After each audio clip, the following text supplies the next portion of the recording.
Is the world too much, or is it just me?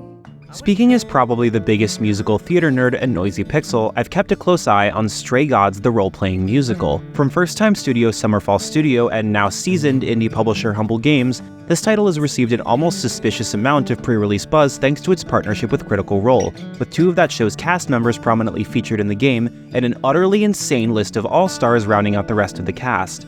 Thanks to a demo dropping for Steam Next Fest, I've finally been able to get my hands on Stray Gods, so what's the payoff for all of the anticipation?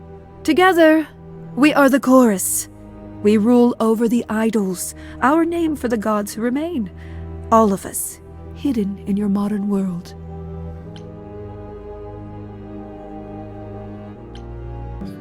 Before anything else, the first thing to know about Stray Gods is that calling it a game is stretching things a little. This title is effectively a long, interactive movie, with input from the player determining dialogue choices and, assumedly, branching paths. This demo is a fairly rigid experience, and none of the choices you make here will affect the rest of the half-hour play session, but it would seem that the player will be able to make decisions that at least affect which characters appear in which scenes. Early on, you're presented with 3 color-coded personality paths for main character Grace, one aggressive, one charming, and one clever.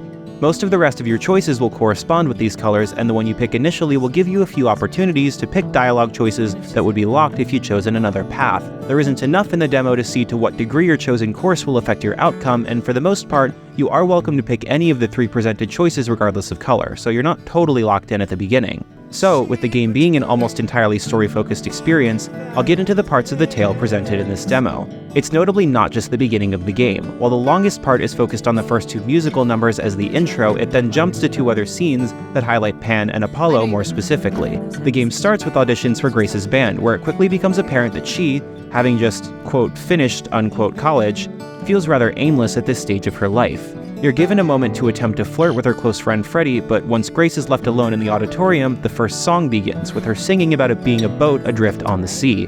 It's a bit on the nose, but as a first impression, it's a pretty strong one that really starts to sell how this title's sound direction takes advantage of its cast. For the most part, the regular voice lines are left unaltered for their environment, meaning that everyone sounds about equally close to the camera. Rather than being off-putting, I actually found that it made for a pretty intimate experience that reminded me of many audio dramas and fictional podcasts I've listened to.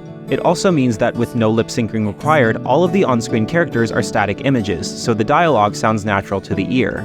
As for Stray Gods' musical numbers, while I'm somewhat frustrated that the studio didn't pull from the long list of voice actors with more stage singing experience, though the demo doesn't include Anthony Rapp of Rent fame as Orpheus, Laura Bailey does sound very pleasant as Grace. She can demonstrate her immense tonal range well. Grace is going through a bizarre and difficult situation that I don't want to get too far into here, but Bailey turns in yet another excellent performance to add to her list.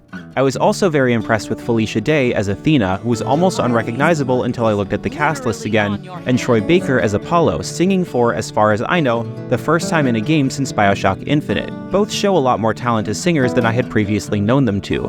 Carrie Payton doesn't have much to do in this brief demo as Pan, but given the nature of his character, I'm sure we'll see a lot more of him in the full game. Ashley Johnson as Calliope may have a relatively small part in the full game, but sounds absolutely lovely here. The dialogue choices do not stop when the music starts either, with entire themes and leitmotifs dependent on your chosen path. Pan's song can play out in multiple ways, and Grace can show differing levels of empathy to Apollo depending on whether she sides with him or Calliope. The songs aren't much to write home about, but they're all nice to the ear and feature interesting melodies and interpolations as different characters attempt to understand each other. For a demo that only lasts about half an hour, Stray Gods has already left a big impression on me. This game will not be for everyone, given that it's nearly a visual novel with musical numbers. Still, from this short taste, I can tell that the team behind it are leaning very heavily into its possible strengths. The questions I have left for the full experience are whether it will have the replay value needed for this kind of title, and whether marketing it based on its voice talent alone will be enough to make it successful. Stray Gods releases August 3rd, 2023 for PC, Nintendo Switch, PlayStation 4 and 5, Xbox One, and Xbox Series X and S. Thanks for watching. This video is brought to you by our supporters on Patreon. Nosy Pixel is run by a group of gamers providing independent gaming coverage through news, reviews, previews, and more. Check out our Patreon to help support our continued growth, and subscribe to keep up with all of our future content.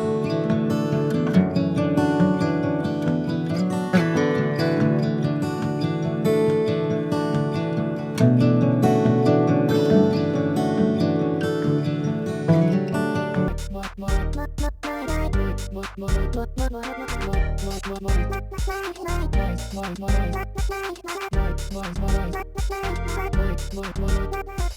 Noisy Pixel.